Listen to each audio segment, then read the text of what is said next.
Dal Vangelo di San Marco.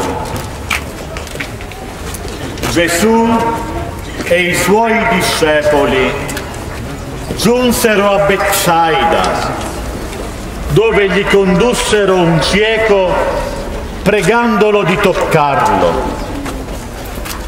Allora, preso il cieco per mano, lo condusse fuori del villaggio.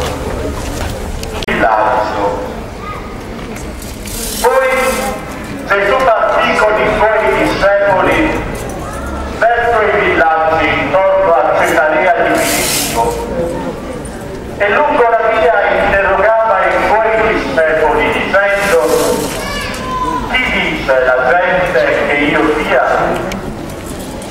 Ed essi gli risposero: Giovanni il Battista, altri poi Elia e altri uno dei profeti.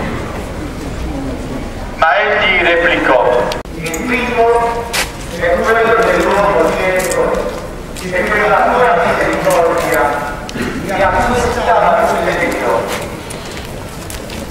Il secondo è la storia di Pietro che con la luce della fede, con il suo cuore e con le sue labbra, riconosce